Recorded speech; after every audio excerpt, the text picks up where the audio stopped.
Hello les rêveurs de magie, j'espère que vous allez bien. Vous avez été nombreux à me demander une vidéo sur toutes les astuces et les bons plans à connaître avant de venir à Disneyland Paris. Du coup, j'ai essayé de tout vous rassembler dans une vidéo et c'est parti. Générique!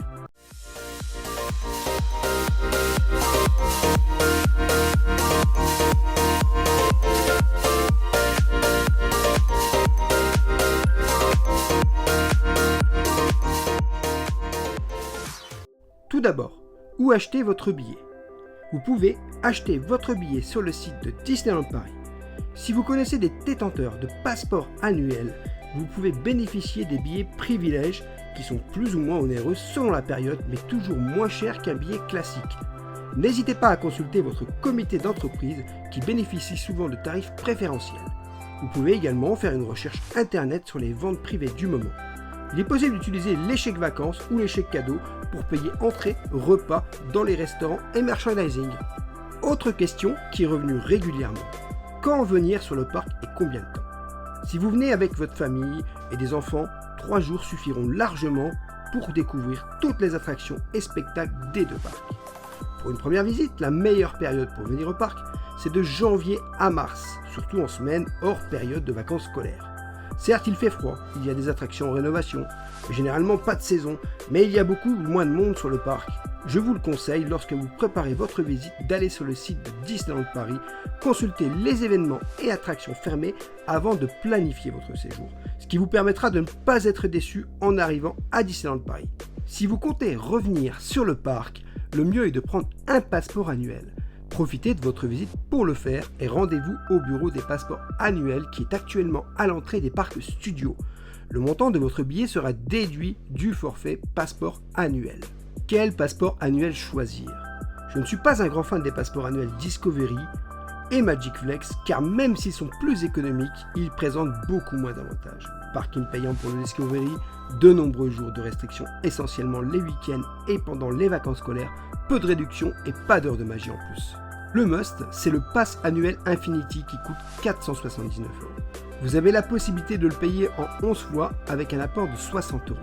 Vous n'avez pas de jour de restriction d'accès, sachez que vous bénéficierez d'un pass photopass gratuit, de 15% de réduction dans les restaurants et 20% dans les boutiques, ainsi qu'une place privilégiée pour les parades. Des tarifs préférentiels dans les hôtels Disney en appelant la ligne Infinity, les extra Magic Hour, sans compter la gratuité du parking, du chenil, de la consigne, des poussettes et 20 billets privilèges.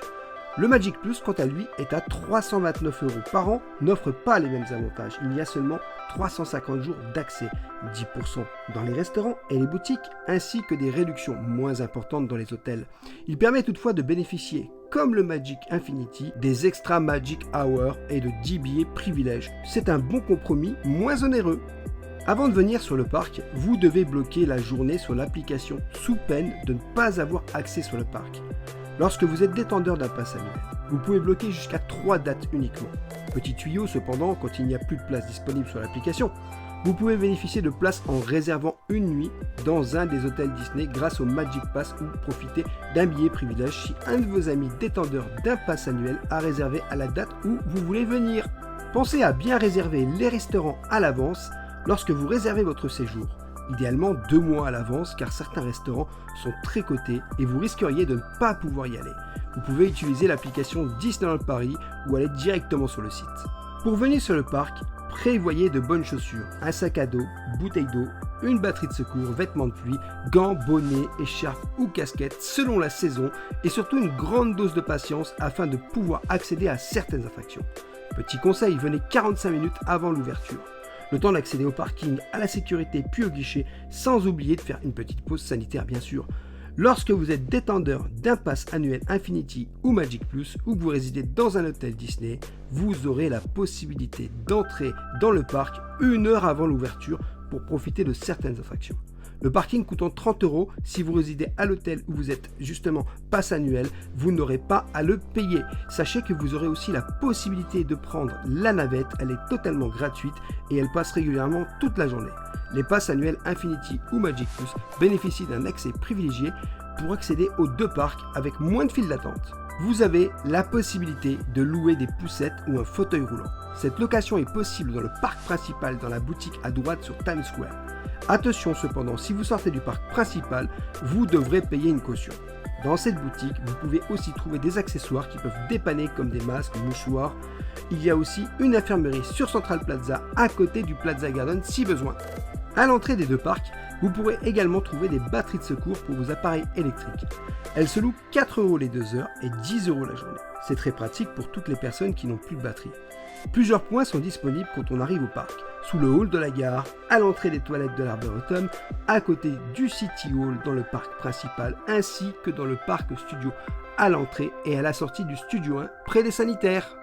Lorsque vous venez avec vos enfants sur le parc, je vous conseille d'aller manger au Café Hyperion, car il propose un vaste choix de plats qui plairont à vos enfants, et ils pourront manger en regardant des dessins animés.